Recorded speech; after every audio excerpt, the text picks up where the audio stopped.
들어가요. 자, 합시다. 자본주의론 남았는데요. 여기까지 오는데 포기한 거 많으니까 또 열심히 합시다. 열심히 할게요, 저도. 일단 우리 아까까지 개념체계 하다가 제가 끊고 문제 풀어봤어요. 문제는 뭘 풀었냐면 회계 이론에 대해서 풀었어요. 그냥 미리 다 떼어버리고 가려고요. 그러면 이제 개념체계에서 가장 핫 이슈, 핫 이슈. 자, 자본 유지의 개념입니다. 자, 이거 좀만 봐주세요. 요게 은근히 많이 나와요. 쏠쏠하게. 기출로 매년 나오는 것 같아요. 시험마다 다. 세무사 시험, 뭐 간평사 시험 다. 그러면 이 자본 유지 개념에서 나올 수 있는 부분만 쫙 정리하고 그걸로 한번 문제 풀어봅시다. 예제도 만들고요. 자본 유지 개념이라는 거는요. 우리가 일반적으로 자본을 바라보는 관점에 대해 정의하는 거예요. 뭐라고요? 자본 유지 개념은 자, 자본을 정의 내리는 관점이에요. 자본을 정의 내리는 글씨가 밉죠. 미안해요. 자, 자본을 정의 내리는 관점을 말합니다. 자본 유지 개념은요. 그러면 이렇게 생각할 수가 있어요. 우리 자본이란 거 그냥 다시 한번 좀 생각만 하고서 넘어가 봅시다. 이건 개념이 세 가지가 있는데 자본이라는 거는요. 여기 에퀴티로 정의 내린 기초가 있고요. 기초가 있고 기말이 있는데 이 에퀴티라고 하는 건 자산 빼기 부채인 자본 기초는요. 알고 봤더니 10억이었어요. 10억 기초는. 근데 기말이 15억이 됐어요. 그러면 이게 증가한 게 얼마예요? 지금 5억이 증가했네요. 델타 에퀴티. 이게 델타가 증가인 건 아시겠죠? 그래서 변동. 5억이 증가했다고 봅시다. 그러면 이 증가액이 모두가 다 이익인가? 아니면 이 중에 일부는 이익이고 일부는 뭔가 조정 항목인가? 뭔가 껍데기인가? 그걸 발라내는 이론이 이 자본 유지 개념의 이론이에요. 오케이? 그러면 자본이 기초 자본이 있었고 얼마만큼은 저기 뭐라고 써 있어요? 자본 유지라고 써 있죠. 유지가 되어야 되고 그 유지된 자본을 초과하는 것만 이익으로 보자. 그 자본을 어디까지로 정의 내릴 것인가가 이제 이론이 세 가지가 나옵니다. 그 어디까지로 보는 범위를 초과해서 점프를 띄어야 그게 이익이에요. 오케이? 예를 들어 볼게요. 이 5억 중에 물가 상승률이 그냥 예를 들어 볼게요. 물가가 10%가 증가했어요. 10% 물가 상승률이 10%. 그러면 10억에서 10% 껑충 띄면 11억이 유지되어야 할 자본으로 정의를 만약에 내린다고 치면 1억은 자본 유지 조정 항목이고 1억을 초과하는 4억은 이익이다. 그렇게 정의 내리는 개념이 있을 수도 있겠죠? 오케이? 그런 식으로 뭔가 정의를 내리는 거예요. 우리가 자본의 정의를. 그러면 자본을 초과한 건 뭐라고요? 다 이익 항목으로 보자. 그런 거예요. 그러면 자본을 정의 내리는 개념에 대해서는 세 가지가 있습니다. 첫 번째는요. 뭐가 있냐면 명목 재무자본이라는 게 있어요. 위에 말문제 하기 전에 이거부터 할 거예요. 이거부터 하고 의미는 이따가 정의 내려줄게요. 명목 재무자본이 있습니다. 명목 재무자본이 있습니다. 자, 명목 재무자본이라는 거는요. 명목자가 뭐예요? 노미널. 실질과 명목 배우셨어요? 실질과 명목? 실질은요. 수량에 대한 개념이고요. 명목은요. 수량에다가 살을 입혀놓은 껍데기까지 다 포함한 개념이에요. 명목 재무자본 유지 개념이에요. 유지 개념. 유지 개념은 생략해서 유지 개념에 의하면은요. 여기 이 껍데기 전체가 증가한 5억이 다 이익인 거예요. 명목은 그냥 10억만 유지하고 있으면 다 자본을 유지한 거고 초과하는 모든 게 다 이익이다. 이런 개념이 명목 유지자본의 개념입니다. 그러면 자, 두 번째 요거는 그냥 개념이니까 보시면 돼요. 불변 구매력 유지자본이 있어요. 불변 구매력 유지 개념이 있습니다. 재무자본. 자, 그러면 불변 구매력 재무자본이라는 건 뭐냐면요. 아까처럼 우리 구매력이라는 건 인플레이션을 감안한 개념이거든요. 오케이? 그러면 10%의 물가 상승이 있었다 이러면은요. 아까 11억까지는 자본이고 그걸 초과한 4억은 이익이다. 이렇게 정의하는 게 구매력까지는 불변으로 만드는 결국 뭐냐면요. 10억이 기초면 자, 여기서 10%의 물가 상승이 있으면 11억까지 유지하면 구매력은 유지한 거예요. 구매력의 개념은 인플레이션을 뻥튀기 한 데까지가 구매력입니다. 거기까지만 유지시키면 자본 유지는 됐고 이걸 초과한 4억은 이익이다 라고 보는 게 뭐라고요? 불변 구매력 유지 재무자본이에요. 오케이? 그러면 요거보다 요게 이익이 제일 큰 거고요. 오케이? 이게 이익이 조금 작고요. 마지막으로 세 번째, 여기 이게 제일 중요해요. 실물 자본. 이게 좀 기출에 많이 나오더라고요. 실물 자본 유지 개념. 자본 유지 개념입니다. 이게 좀 중요해요. 실물 자본 유지 개념은요. 그래서 증가한 것 중에 가격의 변동 효과는요. 자본의 유지고요. 수량이 증가한 것만 뭐라고 봐요? 수량이 증가한 것만 오케이? 그거를 이익으로 봅니다. 이따가 예제 풀면서 해줄게요. 이거는 뭐라고요? 그래서 가격 변동은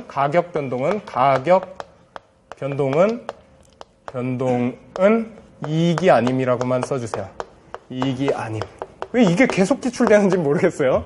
기출문제에 계속 가격 변동은 이익이 아님. 실물 자본 유지 개념에선 실물이 이동해야지 가격 껍데기가 이동한 건 명목 자본 유지에서는 이익일 수 있지만 여기선 이익이 아니다 라고 보는 거예요. 자, 그러면 이제 이 세 가지가 있다는 걸 확인했으니까 좀 더 디테일하게 들어가 봅시다. 자, 여기 자본 유지 개념 볼게요. 몇 페이지예요? 페이지 수는 13페이지인 것 같아요. 1번 재무 자본 유지 개념이라는 게 있어요. 거기 한번 읽어봅시다. 재무 자본 유지 개념에서 이익은 뭐라고 써 있어요? 해당 기간 동안 소유주에게 배분하거나 출연한 부분을 제외하고 또 나왔네요. 이거 제외하고 기말 순자산의 재무적 측정 금액이 기초를 초과하는 거. 뭐예요? 결국 자본이 증가한 것 중에 아까 출연액은 제외하고 배당도 제외한 거죠? 그거랑 똑같습니다.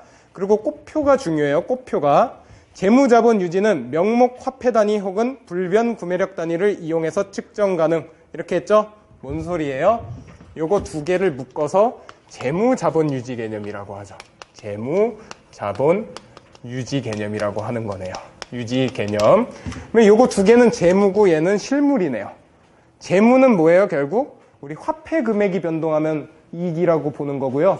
이거는 수량이 변동하면 이익으로 보는 거네요. 맞죠? 실물 자본은. 자, 그렇게 구분할 수 있고 꽃표 두 번째 볼게요. 측정 기준이 특정되지는 않는다. 이게 중요해요. 자, 그러면 이걸 보세요. 재무 자본 유지는요. 이게 말 문제로 굉장히 많이 나왔습니다. 여기다가 필기 하나만 할게요. 재무 자본 유지는요. 측정 개념이 특정되지 않습니다. 예를 들어 볼게요. 재무자본 유지 개념은요. 명목 재무자본만 유지하면 되기 때문에 요걸 초과한 5억이 모두 다 이익이니까 측정 개념은 역사적 원가네요, 선생님. 역사적 원가만 자본으로 보는 거 아닙니까? 명목 재무자본 유지 개념은요. 틀렸습니다. 기준서 문장에선 측정 개념은 특정하지 않았어요. 역사적 원가, 공정가치 이렇게 특정하지 않았다고요. 오케이? 그래서 요거 액면가대로 받아들이셔야 돼요. 이게 많이 나왔어요. 생각보다. 그리고 세 번째 꼽혀 보세요. 세 번째. 자본의 증가를 화폐 금액의 증가로 평가하는 개념이라고 보면 된다. 맞죠? 이거 화폐 금액, 요 밑에 실물 자본은 수량. 자, 실물 자본 유지 봅니다. 실물 자본 유지 개념 하에서 이익은 뭐라고 써 있어요? 소유주에게 배분하거나 출연한 부분을 제외하고 기말 실물 생산 능력에 밑줄 치세요. 실물 생산 능력이 초과하면 되죠. 기초를. 자, 그러면 실물 자본 유지는 뭐라고 써 있어요? 측정 기준을 특정했네요. 자, 그러니까 이거 비교하는 문제가 많이 나오는 거예요. 자, 실물 자본 유지는요. 측정 개념이 있어요. 측정 개념이 있고요. 그거 현행 원가라고 써놓으세요. 있나요? 현행 원가라고 써있네요. 현행 원가입니다. 원가. 이게 중요해요. 자, 뭐라고요? 실물 자본 유지 개념은 측정 개념이 현행 원가입니다. 여기까지만 외워주세요. 역사적 원가 아니고요. 공정가치 아니에요. 현행 원가예요. 현행 원가. 그리고요. 현행 원가 밑에다가 하나만 제가 떠들어 드린 거 써주세요. 현행 원가는요. 지금 시장 가서 사면 얼마 지급할 수 있나요?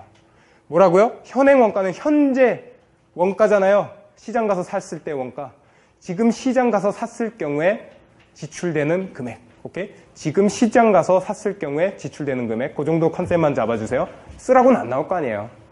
찍을 수 있어요. 그 정도면. 자, 넘어갑니다. 그러면 가격 변동에 대한 회계 처리 방법이라고 되어 있고요. 자, 지금부터 제가 예제 그려드릴 테니까 이거 필기하세요. 필기 하셔야 돼요. 자, 이 문제가 나옵니다. 세 문제 만들 수 있는 거 제가 알려드릴게요. 그리고 집에 가서는 이거 복습하실 때 문제 세 문제를 따로따로 만드셔야 돼요. 기출문제 하나를 제가 세 개로 쪼갰거든요. 간편 기출문제입니다. 그것도 작년 문제니까 여러분들 나올 수 있어요, 올해. 자, 이거 예제 한번 필기합시다. 예제. 가격 변동에 대한 회계 처리 방법. 가격 변동에 대한 자본 유지 개념. 자, 이게 뭔지 보시면 이제 감이 오실 거예요. 아, 쉽구나. 근데 이게 나왔으니까 우선 기초에 현금 1,000원을 출자했어요. 출자하여 이 기업은요 영업을 개시했대요. 영업을 시작했대요. 개시 시작했대요. 그러면 질문 드릴게요. 기초에 현금 1,000원을 출자해서 영업을 개시했으면 기초의 자본은 얼마예요? 자본 1,000원. 그렇죠. 이걸 보고 캐치하셔야 돼요. 기초 자본이, 이게 문장 그대로 제가 만든 문제, 변형한 문제예요. 기초 자본이 1,000원입니다. 이 정도까지는 캐치하실 수 있을 것이고, 두 번째. 자, 여기서 상품 A를 5개를 구입했어요. 이 현금을 출자한 금액 가지고서요. 뭘 했냐면, 상품 A를 5개를 200원짜리 5개를 구입했어요. 상품 A를 왜 구입했을까요? 이 기업은? 팔려고. 맞죠? 팔려고 구입했겠죠? 이걸 구입했습니다. 그러면 세 번째로, 이거 지금 올해 물가 상승률이 10%라고 가정해 볼게요. 물가 상승률이 10%예요. 오이씨. 물가 상승률 세네. 10%. 그리고 기말 A 상품의 구입 가격은요. 기말에 이제 기말 자료 주어져요. 집중하셔야 돼요. 기말 A 상품의 무슨 가격은 300원이다. 가격이 올랐네? 200원에서 300원은 올랐네요? 맞죠? 이게 뭔가 암시하는 게 있어요. 그리고 기말의 현금 보유액은, 자, 기말에 뭔가 다 팔았나 봐요. 어쨌든. 현금 보유액은 2,000원이다. 자, 이렇게 문제 자료를 줍니다. 그리고서요, 뭘 물어볼 수 있냐면, 이익을 구하세요 라고 물어볼 수 있어요. 자, 물음은 퀘스천 1입니다. 첫 번째 문제 한번 만들어 볼게요. 요건 기초 자료고요. 문제 한번 만들어 볼게요. 뭐 물어볼 것 같아요? 일단 명목 재무 자본 하에 이익을 구하세요. 이거 필기하세요. 명목 중요한 문제입니다. 재무 자본 유지하에 선생님 이름인데 죄송해요. 유지하에 자, 이익을 구하세요. 명목 재무자본 유지하에 이익을 구하세요. 첫 번째 문제. 두 번째 문제 뭐 구할 것 같아요? 또 요거 불변 구매력 유지 재무자본 하에 말도 길어. 불변 재무자본 불변 구매력이겠죠? 구매력 재무자본 유지하에 이익을 구하세요. 세 번째 문제는 뭐겠어요? 만들어 보세요, 여러분들이. 실물 자본 유지 개념 하에. 오케이? 실물 자본. 이게 나왔어요, 사실. 기출. 이건 별표 쳐줄게요. 그리고 2012년도 기출일 거예요, 아마. 간평. 오케이? 실물 자본 유지 개념 하에 이익을 구하세요. 그러면 전 이 문제 갖고서 두 문제 더 만들어낸 것 뿐입니다. 올해 요거 2개 이제 예상 문제겠네요. 요거 나왔으니까 이미. 자, 한번 구해봅시다. 그러면 우리가 요걸 보고서요. 제가 노란 펜 어디 갔어? 노란 펜. 여기 있다. 요걸 갖고서요. 일단 분석 작업부터 하실 수 있어야 돼요. 순식간에. 이거 보자마자.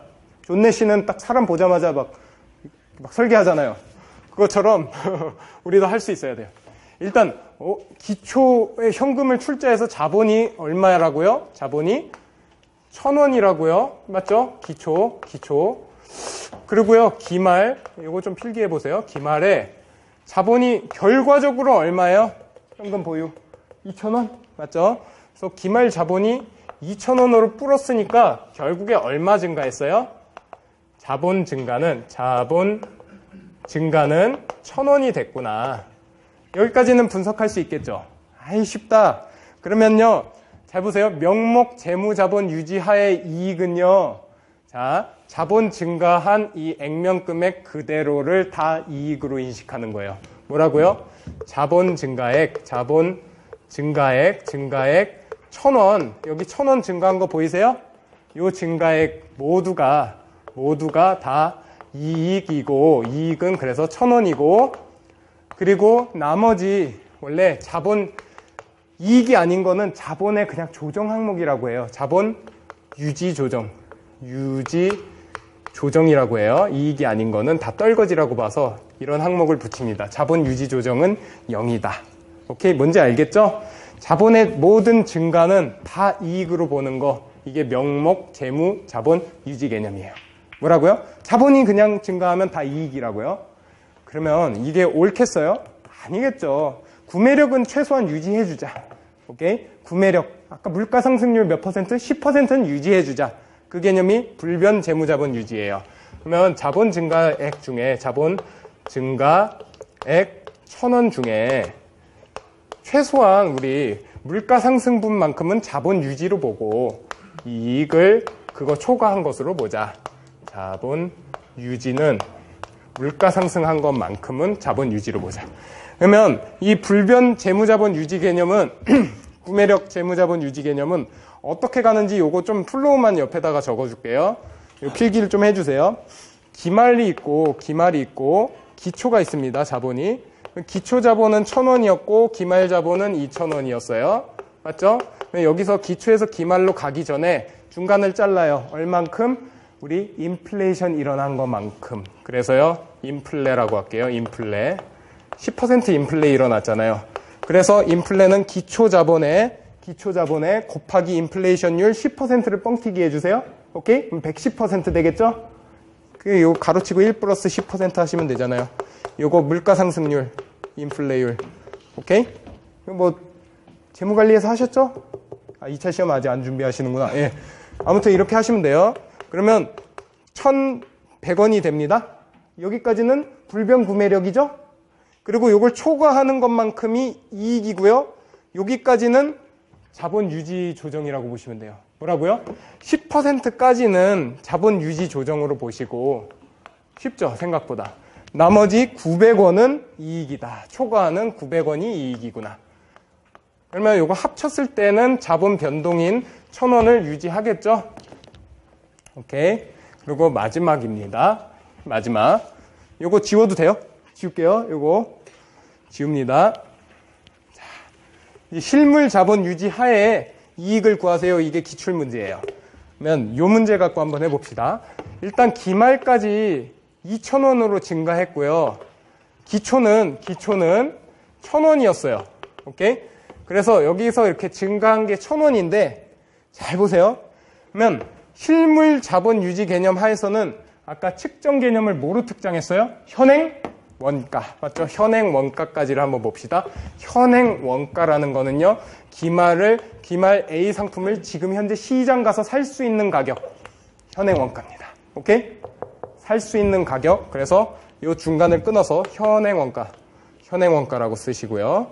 현행 특정했잖아요. 특정. 현행 원가 특정했죠? 얼마? 아까 300원으로. 맞죠? 300원. 300원 곱하기 몇 개예요? 요거 기초에 있는 자본 5개죠? 그래서 5개를 유지한다면 5개의 이 수량을 유지한다면 얼마만큼 유지했어야 됐니? 1,500원 유지했어야 됐어요. 그러면 500원만큼은 뭐야? 유지했어야 될 금액이죠? 이익이 아니죠? 왜 현행 원가까지는 이익이 아니라면서요? 오케이? 그래서 실물 자본 유지 개념에선 현행 원가인 300원까지는 500원인 이건 자본 유지로 가고요. 요거 자본 유지 조정으로 보고요. 이걸 초과한 거, 현행 원가를 초과해서 벌어들인 거, 요거 500원만 이익입니다. 오케이? 이거 쉽죠? 이게 나올 당시에 이거 대비가 안 돼 있어서 못 풀었어요, 사람들이.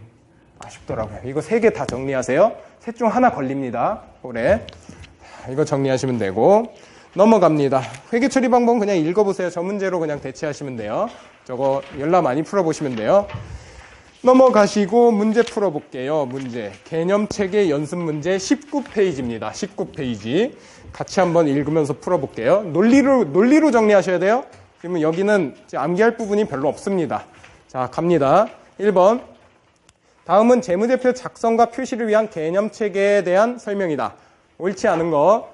1번. 한국채택, 아는 거예요, 아는 거. 한국회계기준위원회가 향후 새로운 한국채택국제회계 기준을 정하거나 기존의 이 기준서를 개정 검토할 때 도움을 제공한다. 아까 개념체계는요, 작성할 때나 기준서 제정할 때나 둘 다 도움을 제공한다고 했어요. 오케이? 그 얘기예요. 두 번째, 감사인이 재무제표가 한국채택국제회계 기준을 따르고 있는지에 대한 의견을 형성하는 데도 도움을 제공해요. 감사할 때도 도움 주고요. 세 번째는 이 기준에 따라서 작성된 재무제표에 포함된 정보를 해석할 때도 정보 이용자 측면이에요. 이게 다 있잖아요. 제정자, 감사인, 이용자, 1, 2, 3번이 제정자, 감사인, 이용자 다 도움 준다. 그 말이잖아요. 너무 쉽죠? 근데 4번 한번 볼게요.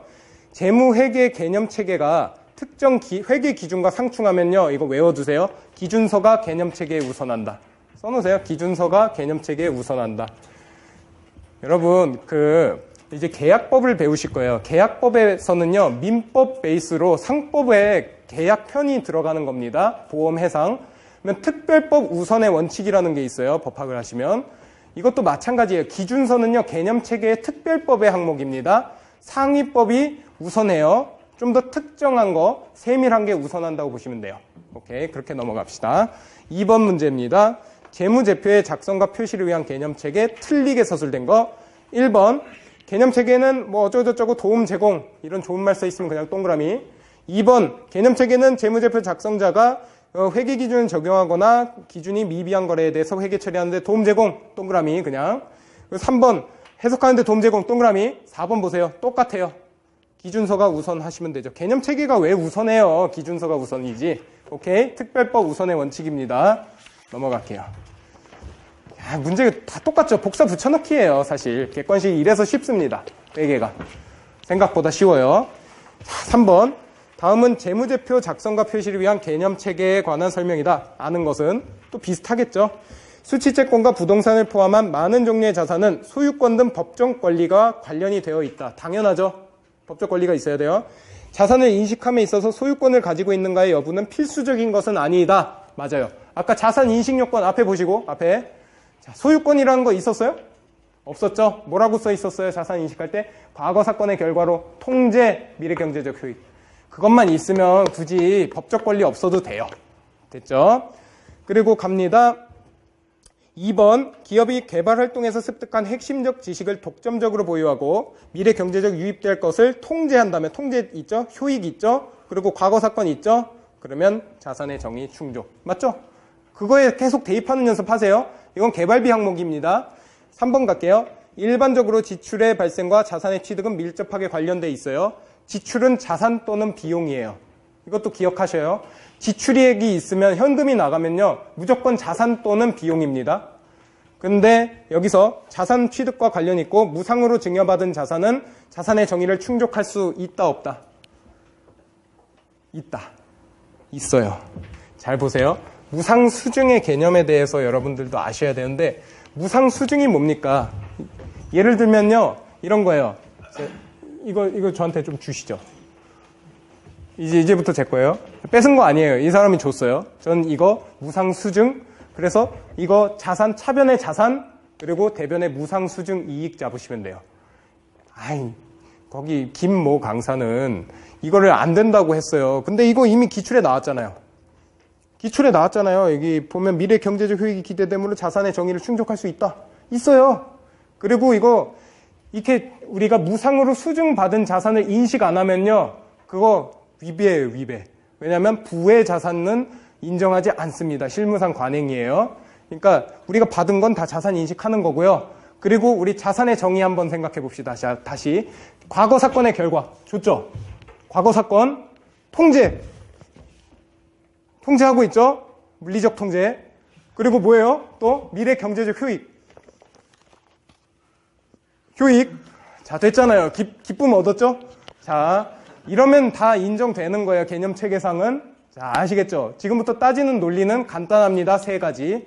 자, 됐어요. 그러면 이것도 이해하실 것이고, 4번.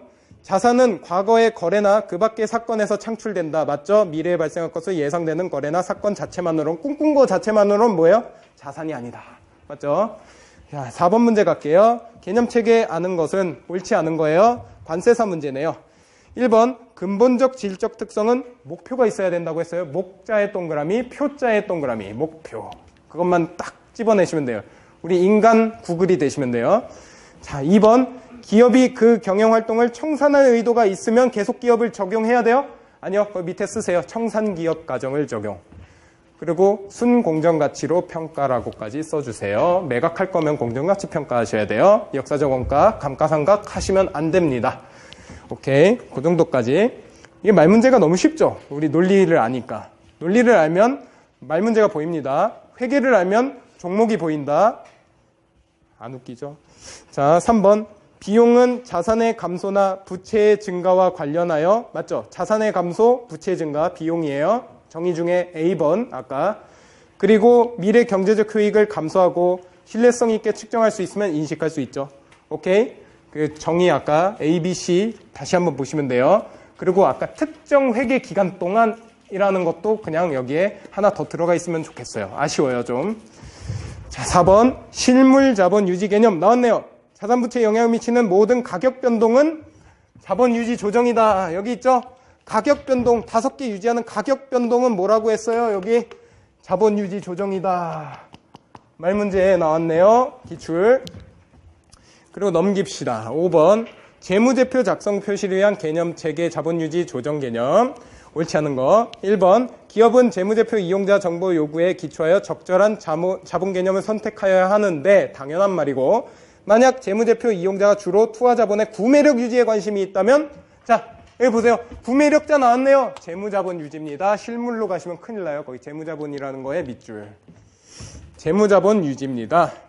재무적 개념의 자본이죠. 그리고 2번, 실물자본 유지 개념을 사용하기 위해서는 현행 원가 기준에 따라 측정. 맞죠? 이거 보세요. 실물 재무 자본 유지는 현행 원가에 따른 측정. 오케이? 근데 뒤에 볼게요. 재무자본 유지 개념은 특정하지 않았는데 역사적 원가라고 써있죠? X. 거기 옆에다가 특정하지 않음 써놓으세요. 자, 측정 개념을 특정하지 않았어요. 재무자본 유지 개념은. 쉽죠? 문제 다 풀립니다. 3번. 실물 자본 유지 개념 하에서 기업의 자산 부채에 영향을 미치는 모든 가격 변동은 자본 유지 조정. 또 나왔네. 또 나왔어. 아, 이제 교수님도 낼 게 없어요. 우리 배운 거에서 다 안 벗어납니다. 4번. 자본 유지 개념은 이익이 측정되는 준거 기준을 제공함으로써 자본 개념, 이익 개념 사이에 연결고리를 제공한다. 이렇게 돼 있죠? 맞습니다. 자본 유지 개념은 기업의 자본에 대한 투자 수익과 투자 회수를 구분하기 위한 필수 요건이다. 잘 보세요. 자본 우리가 이익으로 인식하는 거는요, 나중에 배당으로 빼갈 수 있어요. 주주 입장에서. 이 자본 유지 조정은요, 우리가 그냥 회수하는 개념으로 보시면 돼요. 이익은 뭐라고요? 배당. 얘는 그냥 회수. 오케이, 그런 말입니다. 그리고 6번 볼게요. 6번. 질적 특성 개념 체계 옳지 않은 거. 자, 아까 그거 첫 번째 시간 떠올리셔야 돼요. 첫 번째.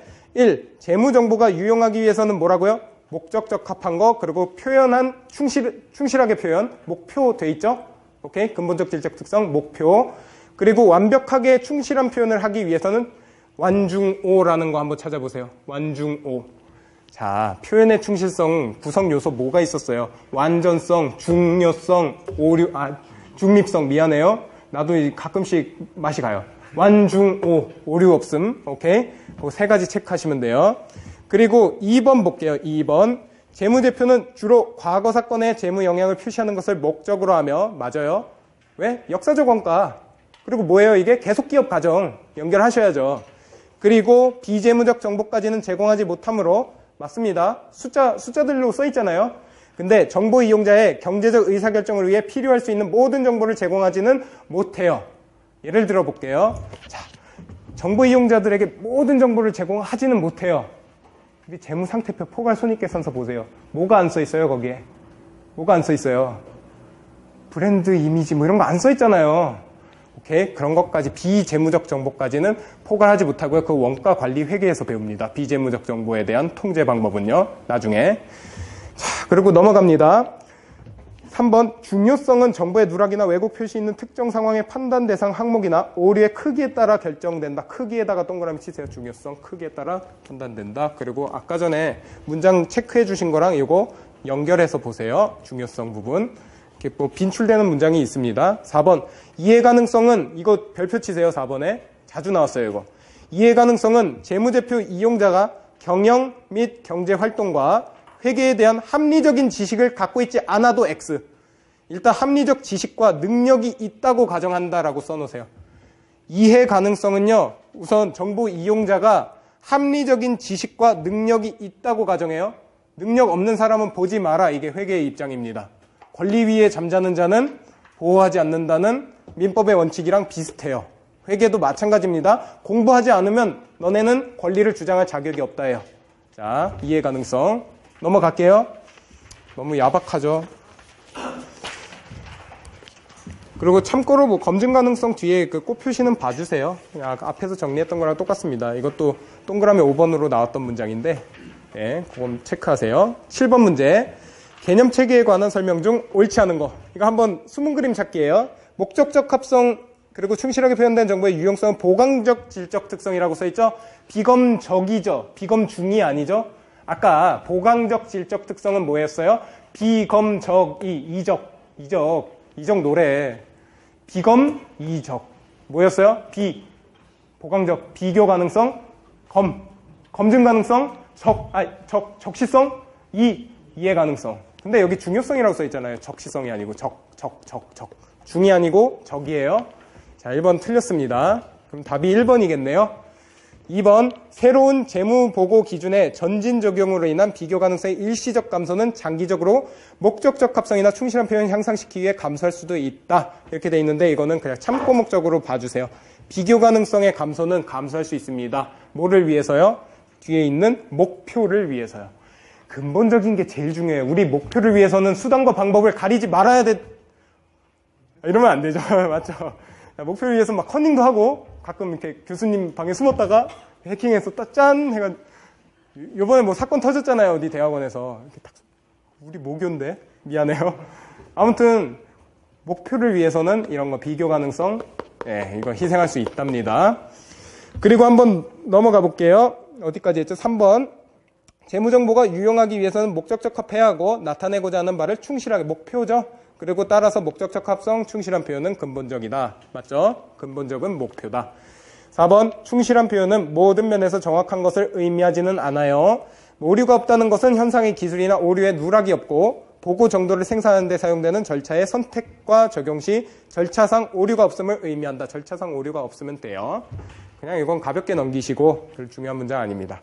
8번 볼게요. 8번 회계사 2013년도 문제. 이걸 그렇게 많이 틀렸대요. 그렇게 많이. 한번 봅시다. 재무제표 요소죠. 요소 뭐였어요? 아까? 요소? 포괄손익계산서, 재무상태표 그거 말하는 겁니다. 자산부채 자본 뭐 그런 거. 한번 볼게요. 소유권은 자산존재 판단함에 있어 필수적이에요? 자산은 A, B, C 과거 사건의 결과로 통제, 효익, 소유권 있어요? 거기에? 없습니다. X.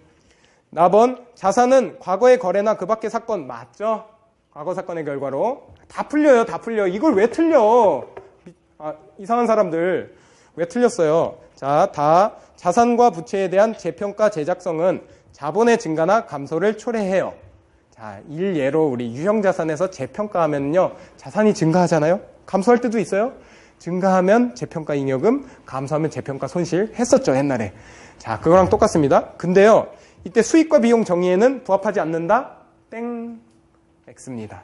수익과 비용의 정의 다시 한번 생각해 보세요. 아까 아까 자산 부채의 변동으로 인해서 특정 회계 기간 동안 자본이 증가하는 거 수익, 감소하는 거 비용.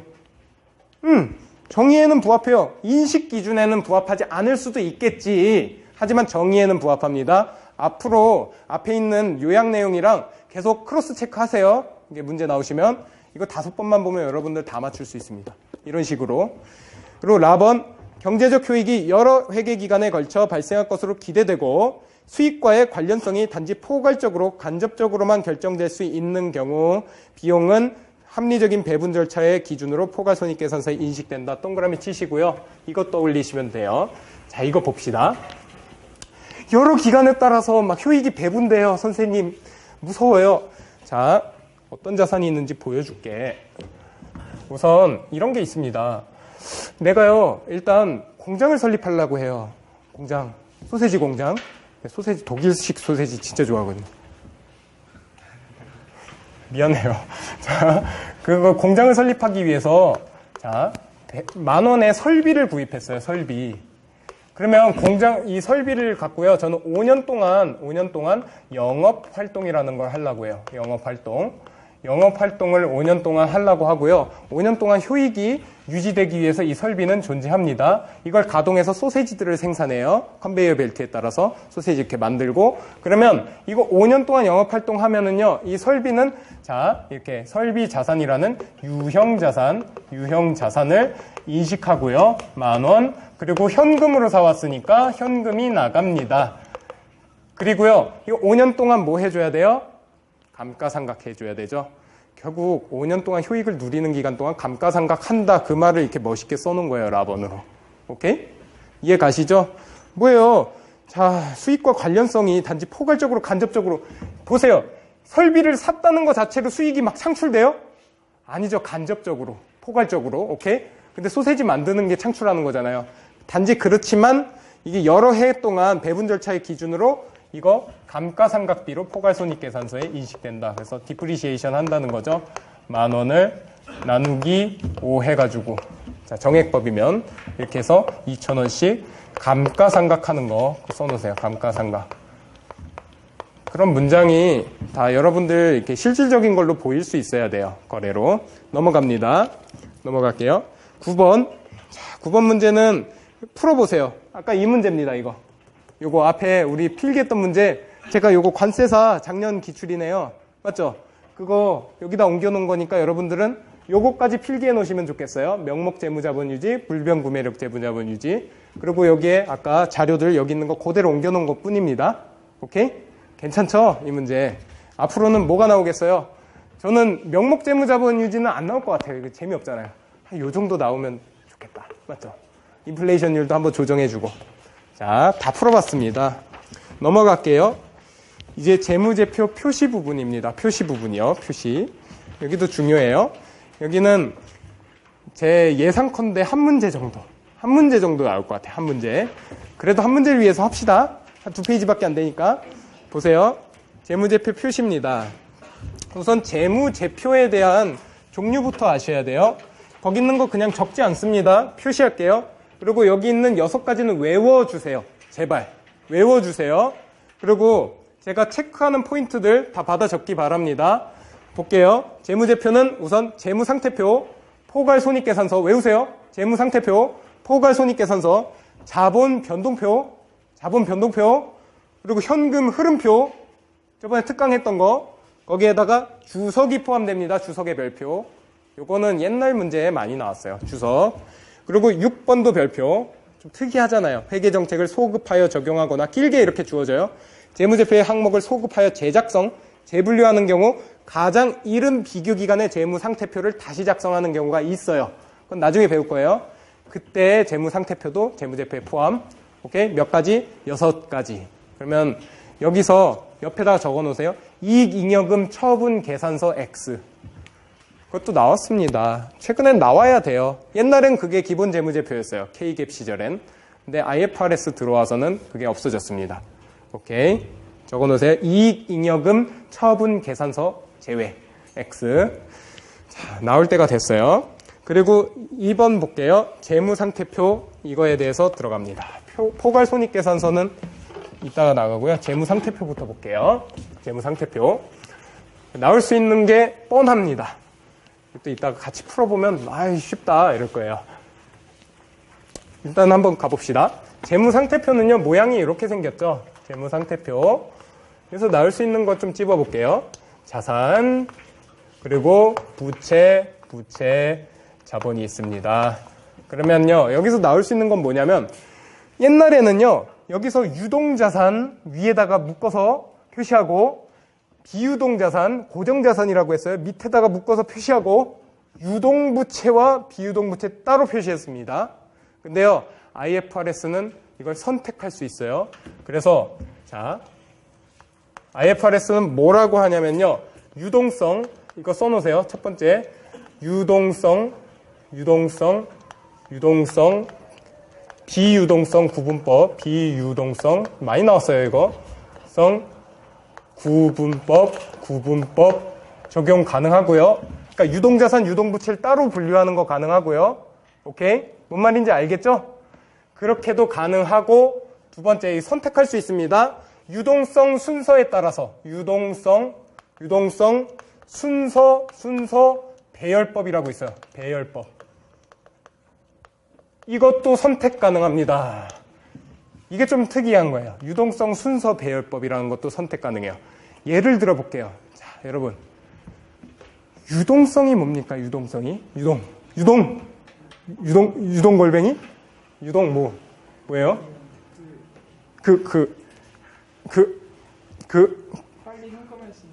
맞췄다. 제가 기다렸어요. 현금화 가능성입니다. 유동성은 현금화 가능성이에요. 그렇다면 아까 말했어요. 빨리 현금화 가능할수록, 빠르면 빠를수록 유동성이 높다라고 할 수 있어요.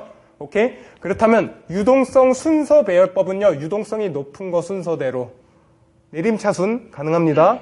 오름차순 가능해요? 유동성이 제일 낮은 것부터 가능합니다.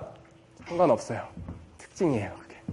유동성 순서 배열법은요, 결국 유동성에 따라서 순서 배열하는 것 뿐이에요.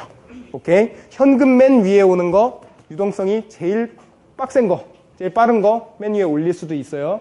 현금은 일반적으로 몇 개월 이내에 현금화 가능해야 현금 및 현금성 자산인가요?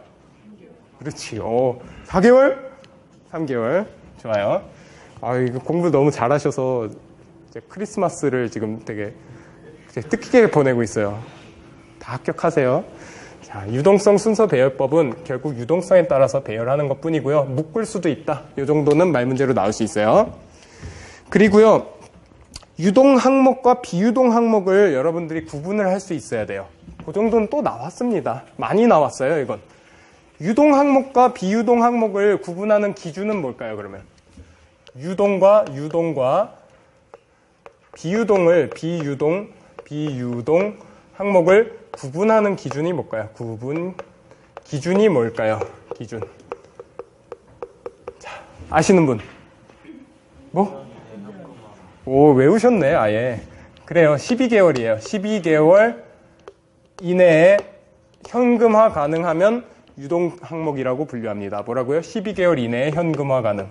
현금화가 되면 유동입니다. 오케이? 12개월 이내에 현금화, 유동. 12개월 이내에 현금화가 안 되면 비유동. 그러면, 자, 볼게요. 제가 문제 내드릴 테니까 한번 맞춰보셔야 돼요. 12개월 이내에 현금화 가능한 것만이 유동 항목으로 분류될 수 있다. OX. 왜 X? 왜 X인 것 같아요? 오래 걸리는? 약간 추상적이야. 안 돼. 그렇지. 정상 영업주기라는 것도 있어요. 자, 이거 체크해 주세요. 이게 기출에 많이 나왔습니다. 정상 영업주기라는 것도 12개월 기준으로 하나 있어요.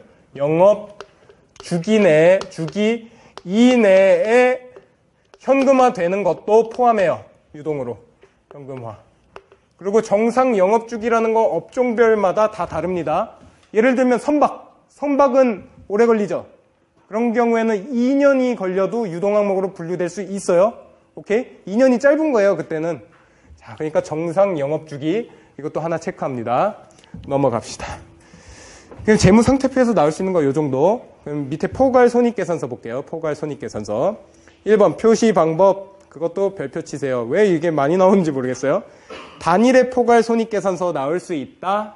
그 정도 알아두시고 2개의 보고서로 쪼갤 수도 있다라고도 알아두세요. 그게 뭔 말인지는 기본 강의 때 했어요. 밑에 꼽혀 보십시오. 2개의 보고서로 보고 시 단기 순손익 구성요소를 배열하는 보고서와 순손익에서 시작해서 기타 포괄 손익 구성요소를 배열하는 보고서. 뭔 말인지 아실 거예요. 이렇게 하잖아요, 이렇게.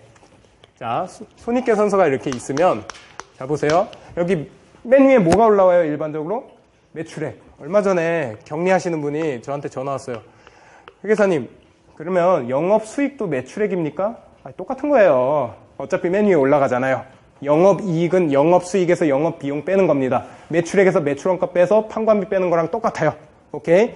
어쨌든 매출액에서 쭉쭉쭉쭉 내려가면 단기순이익이 나옵니다. 단기순이익. 그리고 여기서 기타 포괄 손익을 조정해요. 기포. 플러스 마이너스 기포하면 여기에 뭐가 나와요? 총. 맞죠? 총 포괄 손익이 나옵니다. 이거 하나의 보고서로 쓸 수도 있고요.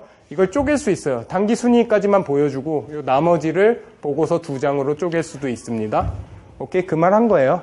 2장 할 수도 있고 하나로 붙일 수도 있고. 근데 하나로 붙여야만 한다라고 기출이 2번 됐어요. 근데 사람들이 못 풀었어요, 잘.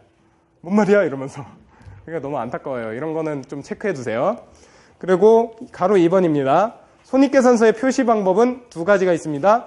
무슨 분류법? 성격별과 기능별. 이것도 기출에 2번 이상 나왔습니다, 이미. 성격별과 기능별. 그럼 성격별 한번 볼게요. 성격. 단기 손익에 포함된 비용은 그 성격이 통합하며 기능별로 재배분하지 않는다. 그리고 뭐 어쩌고저쩌고 돼 있는데 그 꽃표만 보시면 돼요. 성격별의 꽃표만. 성격별 분류법이 정보 이용자들에게 좀 더 많은 정보를 제공. 훨씬 좋다는 거예요. 이제 요거에 대해서도 조금만 이해해 봅시다. 나올 수 있어서 그래요. 성격과 기능. 그러면 성격별 분류법은요, 기능별 분류법과 이런 차이가 있어요.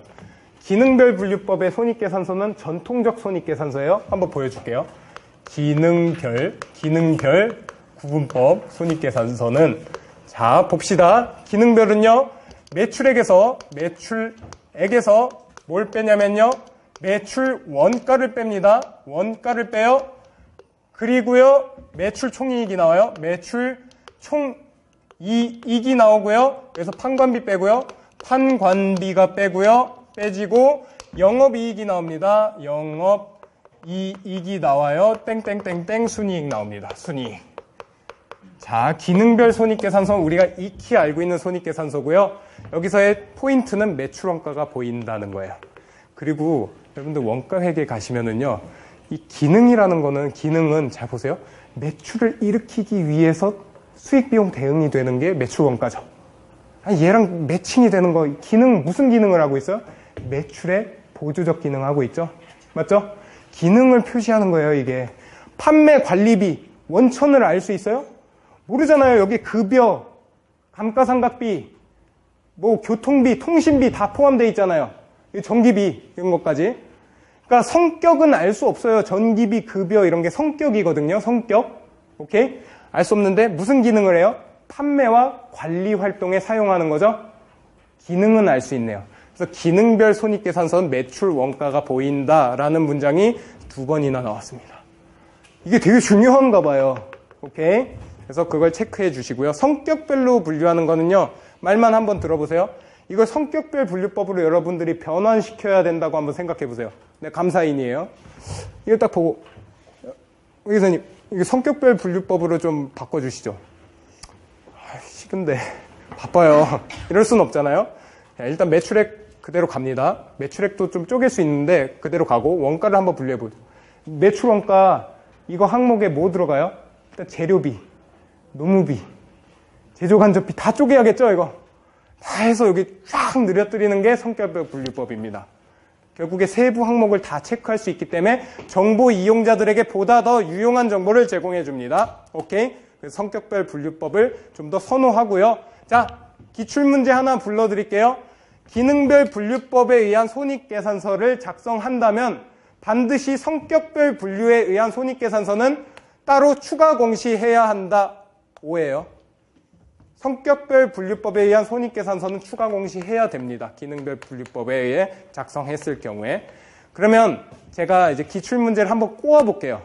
이 말이 들리시면 여러분들 머리 좋으신 거예요? 다 뇌가 있으시잖아요. 자, 자, 성격별 분류에 의한 손익계산서를 작성했을 경우 기능별 분류법에 의한 손익계산서를 추가 공시해야 된다. OX. X. 예, 반대는 아닙니다. 그 정도만 알아두시면 돼요. 그러면 넘어갑니다. 기타 포괄 손익입니다. 기타 포괄 손익 별표. 자, 그리고 옆에다 써놓으세요. 기타 포괄 손익이라는 거는요, 당기 순이익에 포함되는 게 아니고요, 미실현 손익입니다. 거기에 옆에 써놓으세요. 미실현 손익이다. 실현이라는 개념이 있어요. 그게 회계 이론에서. 실현이라는 개념은요, 결국엔 팔려가지고 현재 의무나 아니면은 우리가 얻을 수 있는 모든 절차가 완료된 거예요. 오케이? 모든 절차가 완료되면 실현됐다고 봐요. 근데요, 예를 들어 볼게요. 재평가 잉여금 한번 생각해 볼게요. 집값이 올랐어요. 샀는데. 우리 방배동 옆에 살아요. 이상한 동네. 방배동 집을 딱 샀어요. 집값이 올랐어요. 그거 실현됐나요? 재평가 잉여금 실현됐나요? 아직 안 팔았잖아요. 팔면 실현, 아직 보유하고 있죠. 미실현. 그래서 재평가 잉여금은 기타 포괄 손익이다. 그거 아시면 미실현 손익을 이제 추정할 때 좀 더 편해요. 오케이? 그러면 한번 들어가 봅시다. 기타 포괄 손익의 종류 들어갈게요. 재평가 이익 나와 있네요. 오케이? 미실현 손익이죠? 재평가 이익. 근데 어떤 학생이 저한테 그랬어요. 재평가 이익 옆에다가 뭐 메모하실 분은 하세요. 어떤 학생이 이랬어요. 선생님, 그러면 오르면은요, 미실현 손익이라고 해서 기타 포괄 손익으로 인식했는데 집값이 떨어지면 왜 당기 손실로 인식하나요? 그것도 미실현 아닌가요? 지금 보유하고 있는데? 제가 한마디 해줬어요. 오르면은요, 겸손해져야 되고요. 떨어지면 우울하잖아요. 그래서 까는 거예요. 말이 안 되잖아요, 선생님 이랬어요. 그래서 제가 고민을 했죠. 어떻게 설명할 수 있을까? 봤더니 보수주의 원칙이 적용된다고들 하십니다. 실무에서는요, 보수주의 원칙은요, 손실은 크게, 그래서 아픔은 위쪽에다가 보고하고, 오케이? 그리고요, 이익이 나면 보다 적게 좀 더 숨겨주는 거죠. 포괄 손익으로, 기타 포괄 손익으로. 그렇게 가시면 돼요. 보수주의 원칙이 적용된다라는 문장도 나올 법합니다. 그거에 대해서. 자, 그건 나중에 조금 더 심화시켜서 설명해 드릴게요. 자, 그러면 여기서 체크해야 되는 거 기타 포괄 손익의 종류는 다 외우셔야 돼요. 오케이? 암기라고 써놓으시고. 재평가 잉여금이 첫 번째 항목입니다. 외우시고요. 두 번째, 보험 수리적 과정. 여러분들 나중에 필드 가시면 계리사분들이 이거 작업을 해주셔야 돼요. 오케이? 여러분들 밥줄입니다. 보험 수리적 과정에 의한 재측정 손익이라는 게 있어요. 이거 기타 포괄 손익입니다. 세 번째, 매도 가능 금융자산의 평가 손익. 그거 아시죠? 오르나 내리나 다 기타 포괄. 그리고 해외 사업장 환산 차이. 해외 사업장이 있어요. 그거를요, 표시 통화로 기능 통화를 환산해야 될 때가 와요. 오케이? 그럴 때 환산 차이. 그리고 현금 흐름 위험 회피 파생 손익이라고 돼 있죠? 그 옆에다가 하나만 써주세요. 효과적인 부분만. 위험 회피 효과가 효과적인 경우만, 비효과적인 경우에는 단기 손익이라고 써놓으세요. 효과적이면 기타 포괄 손익입니다. 효과적이라고 써놓으세요. 저번에 막 이거랑 틀렸는데요 이랬더니 회사님 다른 겁니다. 틀렸다는 말을 쓰시 마시기 바랍니다. 이러는 거예요. 조서 쓸 때 큰일 납니다. 죄송합니다. 다른 것과 틀린 거 다른 거. 효과적. 자, 효과적인 부분 체크해 놓으세요. 효과적인 부분. 자, 관계기업 기타 포괄 손익은 그냥 체크만 해두세요. 자, 그럼 외우셨죠? 자, 아래 거 가리세요. 하나씩 불러봅시다. 첫 번째, 재평가 잉여금. 두 번째, 저는 봐도 돼요. 보험수리적 가정에 의한 재측정 손익. 세 번째, 매도. 금융자산 평가 손익. 네 번째, 해외. 사업장 환산 차손. 다섯 번째, 현금 흐름 위험 회피 회계 평가 손익인데 효과적인 부분. 효과적. 그게 기출이 2번 나왔어요. 효과적. 여섯 번째, 관계기업 기타 포괄 손익. 이 정도만 띄워주세요. 항상. 자, 넘어갑니다. 표시법 들어갑니다. 그러면 기타 포괄 손익은요, 표시 방법이 두 가지가 있어요. 세금 효과를 그냥 차감해서 순액으로 평가하거나 아니면 총액으로 일단 재평가 잉여금 해놓고 밑에다가 차감으로 빼기 표시한 다음에 법인세 효과 빼고 순액으로 적는 방법. 세금 때문에 그래요. 오케이? 두 가지 방법이 있어요. 순액으로 하거나 총액으로 하거나. 그냥 그 정도만 알아두세요. 이건 기출된 적은 없어요. 한 번도. 중요하진 않나 봐요. 그리고 재분류 조정이 있습니다. 별표. 자, 재분류 조정이 뭡니까? 재분류 조정이 뭐예요? 일단은요, 이 미실현 손익인 기타 포괄 손익 있잖아요. 이 기타 포괄 손익에서 이게 실현됐을 경우에 여기 있는 손익이 여기 순이익으로 실현되는 경우에 순이익으로 바꿔주는 거예요. 뭔 소리냐면요. 예를 들어볼게요. 매도 가능 금융자산 평가 손익이 있었어요. 자, 이게 매도 가능 금융자산을 제가 갖고 있었어요. 매도 가능 금자가 있었어요. 10만원. 이게 있었는데, 전기에 평가 이익이 있었네요. 기포로, 기타 포괄 손익으로. 기포로 2만원이, 손실이 아니죠. 죄송해요. 2만원이 평가 이익으로 잡혀 있었어요. 그러면 우리 취득원가 8만원이었겠네요. 2만원이 껑충 뛰어서 지금 단기에 말에 10만원이 됐을 테니까. 근데요, 이거를요, 팔아버렸어요. 매도했어요. 이거를 매각했습니다. 매각하면은요, 이 평가 이익은 어떻게 처리가 되냐면요, 지금 단기에 여기 기타 포괄 손익에서 빼주시고요. 기타 포괄 손익 누계액으로 있을 거 아니에요. 기포 누계액. 빼주시고 이걸 위에서 처분 이익에다가 더해 주셔야 돼요. 이게 재분류 조정입니다. 그러니까요, 이게 지금 아직 묵은 똥이에요. 그러니까 제가 언어 순화가 잘 안 돼요. 예. 평가 이익은요, 기타 포괄 손익 누계액은요, 묵은 똥이에요. 10년 묵어서 2만원이 유지가 되어 왔습니다. 단기에 팔리면 시원하게 실현시키시면 돼요. 이익으로. 그러니까 여기서 빼서 여기로 올리는 게 재분류 조정입니다. 그러면 이 재분류 조정이 되는지 안 되는지만 구분하는 문제가 여러 번 나왔고 여러분들 그것만 하시면 돼요. 자, 밑에 체크합니다. 재분류 조정은 단기 손익으로 재분류하는 거예요. 기포를. 그리고 2번 재분류 조정은 그 조정액이 단기 손익으로 재분류되는 기간에 기타 포괄 손익의 관련 구성 요소의 포함이라고 돼 있죠. 이렇게 빼줘서 이렇게 조정한다는 소리예요. 기타 포괄 손실로 가겠죠. 기타 포괄 이익이 옛날에 인식되어 있었으면 손실로 가겠죠.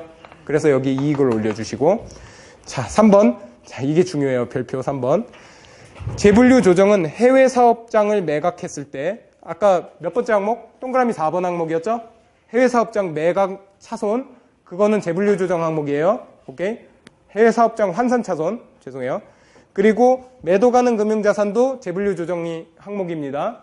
그리고 세 번째, 위험의 피 예상거래 단기 손익에 영향을 미칠 때 뭐라고 돼 있어요? 이거 현금 흐름 위험의 피 파생 손익의 효과적인 부분 있죠? 아까 말했던 거. 효과적인 부분도 나중에 이 파생 상품 처분되면 이렇게 재분류 조정이 일어나요. 그 정도만 알아두시고, 더 중요한 거는요, 재분류 조정하지 않는 것을 물어보는 경우가 많아요. 아는 것은 하고서 사지선다 내기가 더 편하잖아요. 오케이? 그러면 재분류 조정 안 하는 것만 2개 외웁시다. 재평가 잉여금은 재분류 조정하지 아니한다. 거기에다가만 밑줄 빡 꺼주시고요. 그게 제일 많이 나왔고요. 재평가 잉여금은 재분류 조정하지 아니한다. 그리고 확정급여 제도라고 있어요. 나중에 배울 거예요. 거기서 재측정 손익은 재분류 조정하지 않아요. 오케이? 2가지. 뭐요? 재평가 잉여금과 확정급여 제도의 재측정 손익 2가지는 재분류 조정하지 않습니다. 외워주세요. 4번에 중간재무보고 갑니다. 중간재무보고 갈게요. 1번 중간재무보고는요, 1회계 기간을 몇 개의 기간으로 나눠요. 반기, 분기 넘어가고, 직전 연차 재무보고서를 연결 기준으로 작성했으면 단계도 연결이에요. 그냥 중간도. 일관성 유지라고 써놓으세요. 일관성. 그리고 일관성 유지, 그리고 화살표 옆에 빼시고 거기에다 비교 가능성, 기간 간 비교 가능성 때문에 이렇게 하고 있습니다. 기간 간 비교 가능성. 그래서 연결 기준으로 작년에 연차 재무보고를 작성했어요. 그러면 중간 보고도 연결로. 오케이. 그리고 중간 재무제표는요, 요 밑에 있는 건 그냥 넘어갈게요. 이건 문제 안 나왔으니까. 뒷장 가주세요. 26페이지. 인식과 측정 있죠? 인식 기준도 동일, 측정 기준도 동일, 보고 빈도에 따라서 결과도 변경하면 안 된다. 결국에 꼼짝 말아라고 써놓으세요. 똑같아요. 그냥 작년에 한 거랑 똑같이 측정 기준도 동일, 다 동일하게 단기에 반기 보고서를 작성하던 분기 보고서를 작성하던 그런 측정 지침이나 기준은 유지하세요. 그리고 밑에 표 있죠? 이게 별표. 이게 왜 매년 왜 나오죠? 이게 계속 나오는 것 같아요. 제가 보니까. 자, 이걸 한번 밑에 표 한번 보세요. 표. 이거 읽으실 수 있어야 돼요. 재무 상태표의 경우에는요. 비교 재무제표는요.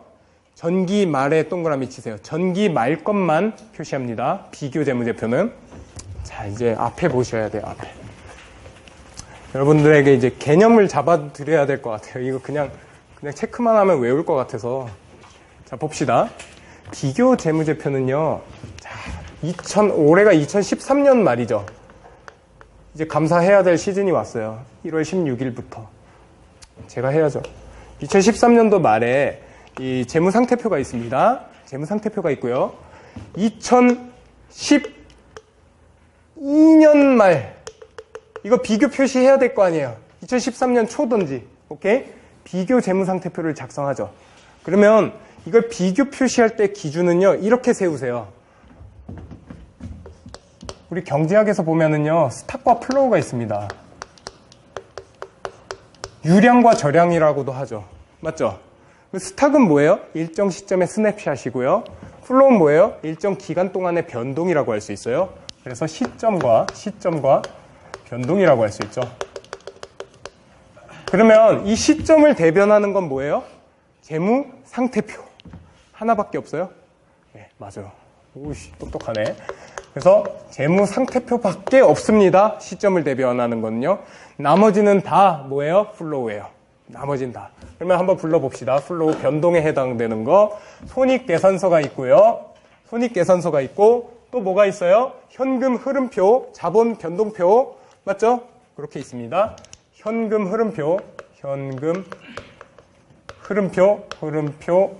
그리고 자본 변동표가 있습니다. 그러면요, 자, 일정 시점을 대변하는 이 재무 상태표는요, 전기 말 한 장만 끊어주시면 돼요.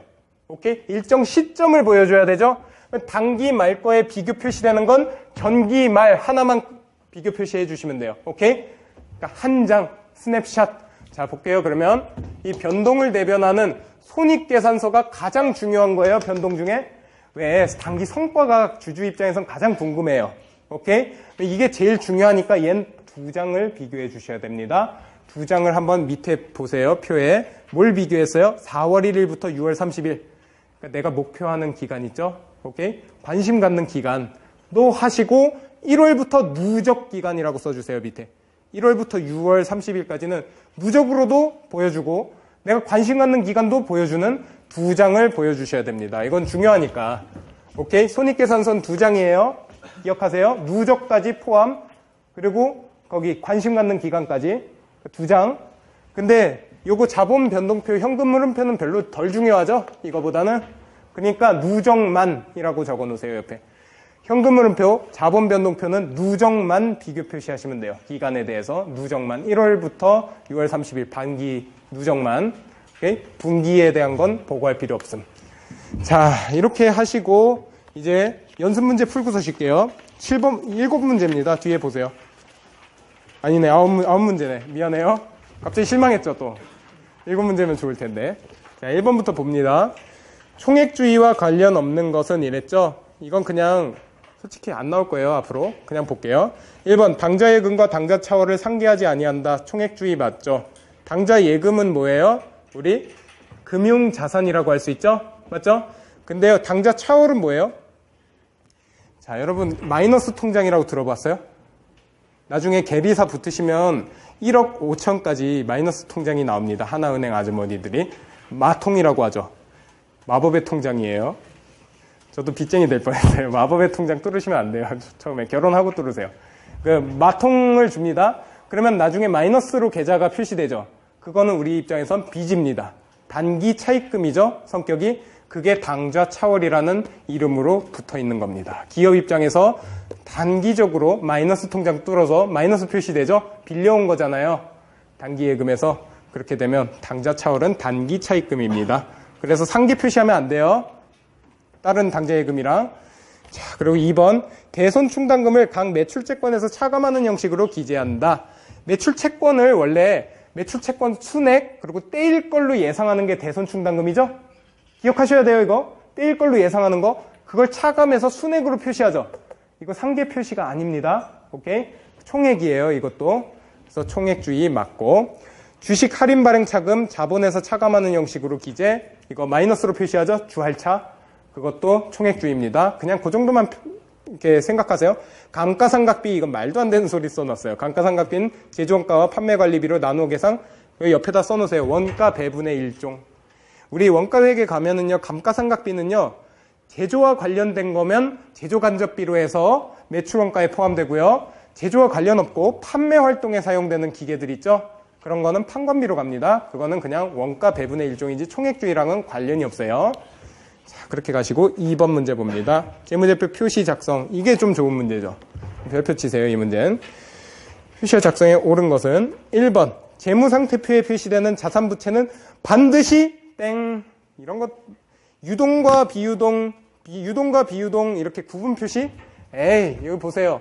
유동성 비유동성 구분법은 선택할 수 있어요. 유동성 순서 배열법이랑. 반드시는 아니에요. 둘 중 하나 선택 가능. 오케이. 반드시 때문에 틀렸습니다. 2번 자본의 구성 요소인 기타 포괄손익 누계액과 자본잉여금은 포괄손익계산서와 재무상태표에 연결하는 역할을 한다. 맞아요? 땡이에요. 왜요?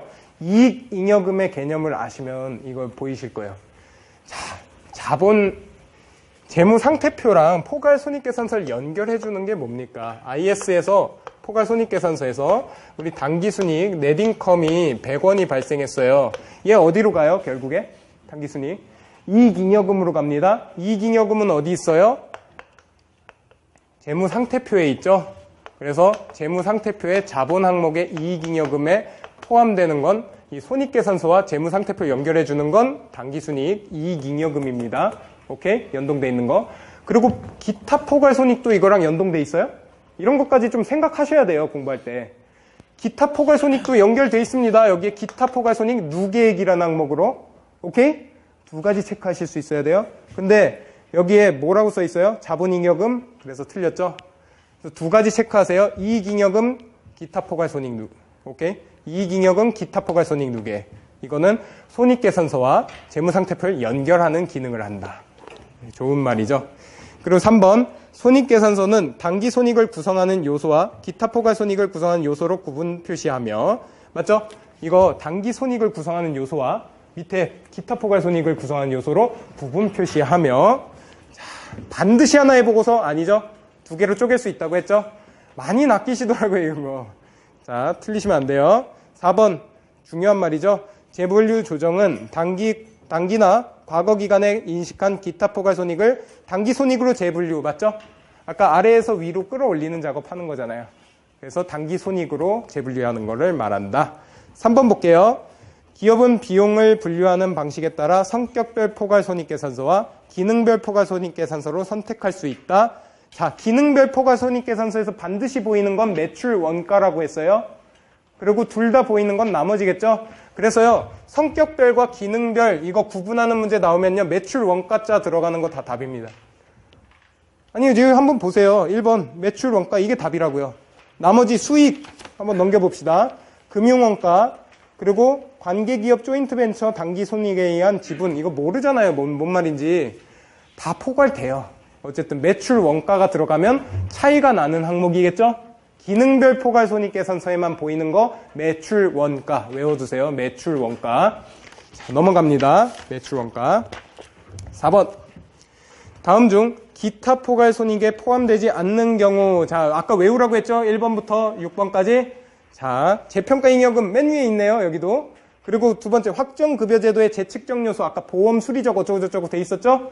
그거. 세 번째 해외사업장 환산으로 인한 환산차손 아까 4번 동그라미 4번이었던 것 같아요. 제 기억에. 그리고 4번 한번 봅니다. 현금 흐름 위험 피해에 의한 평가손익 중 효과적인 부분이라고 했잖아요. 비효과적인 부분 X 효과적인 부분 오케이 효과적 그래서 4번이 답입니다. 기타 포괄손익 아니에요. 비효과적이면 당기손익이에요. 자, 넘어갑니다. 5번. 재무제표 표시에 대해서 옳지 않은 거. 1번.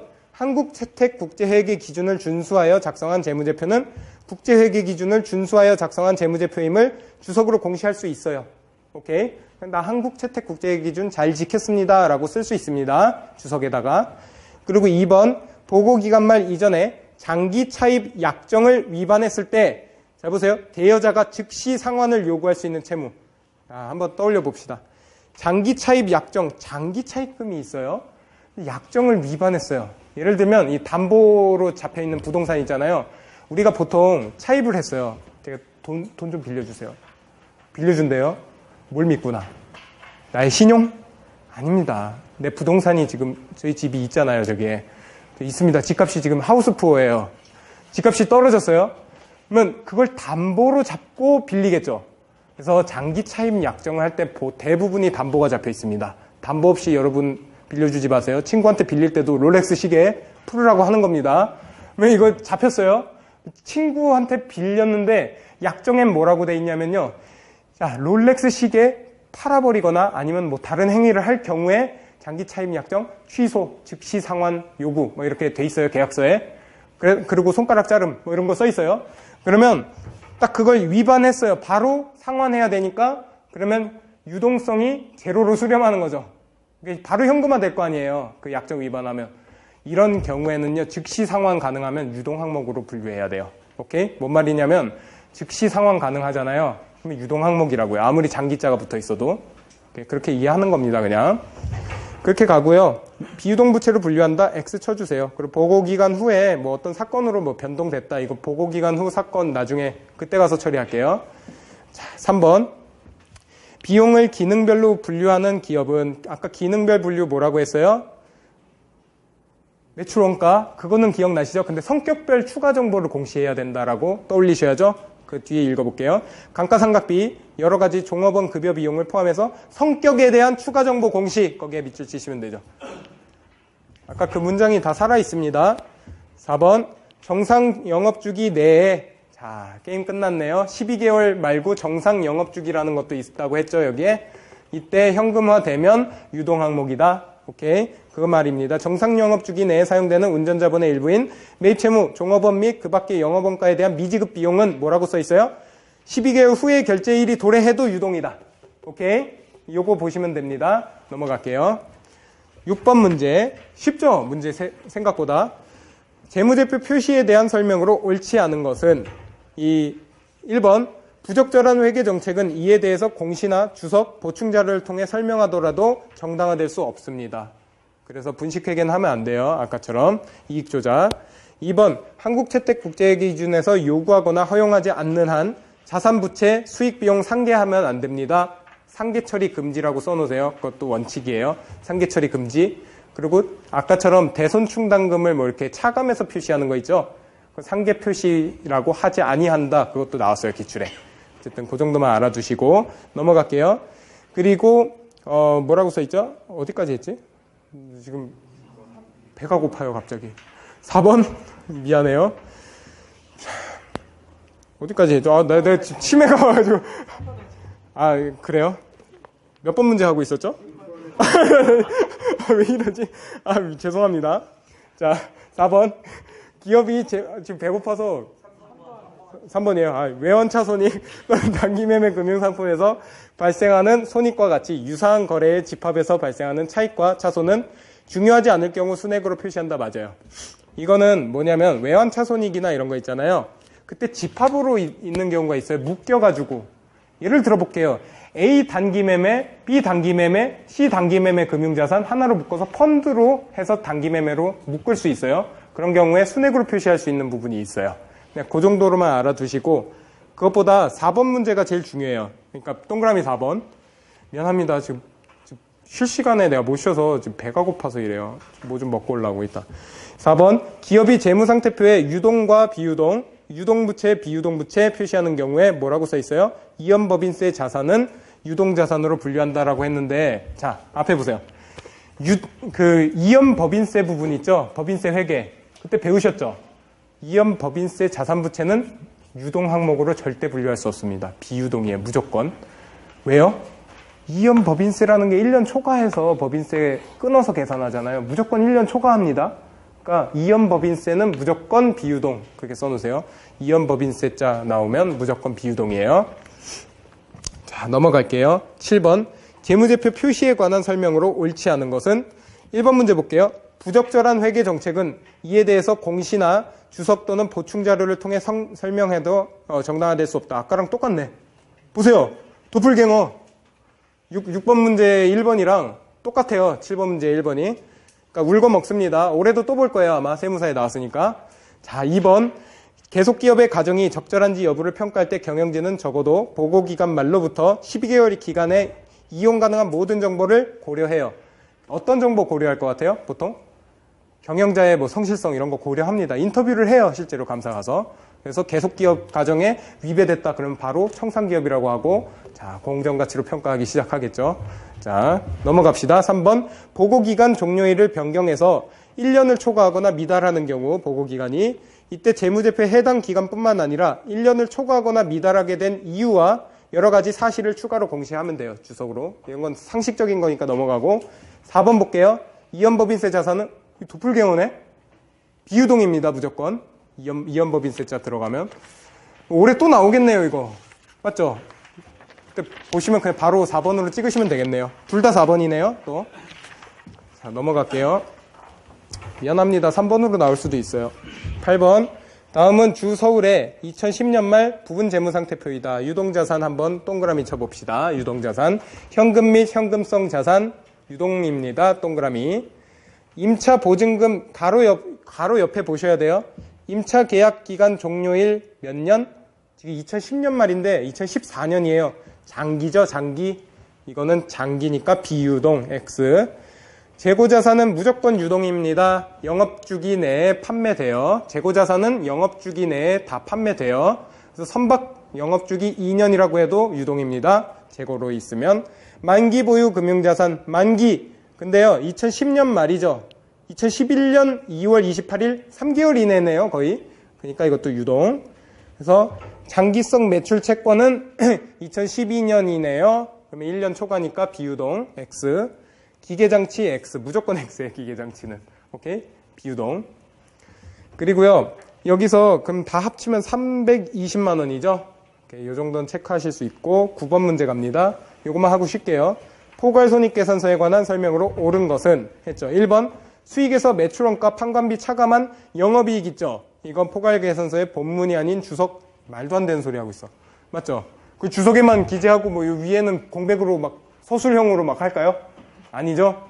그러니까 이거는 본문도 주석도 모두 공시한다라고 써놓으세요. 본문도 주석도 모두 공시. 자, 중요한 거죠, 이거. 2번 기업의 현금 및 현금성 자산 창출 능력과 기업의 현금 흐름 사용의 필요성에 대한 평가를 기초로 재무제표 이용자에게 제공한다 이랬죠. 근데 9번 문제 다시 한번 읽어볼게요. 뭐에 대한 설명이에요? 포괄손익계산서죠. 근데 동그라미 2번 뭐예요?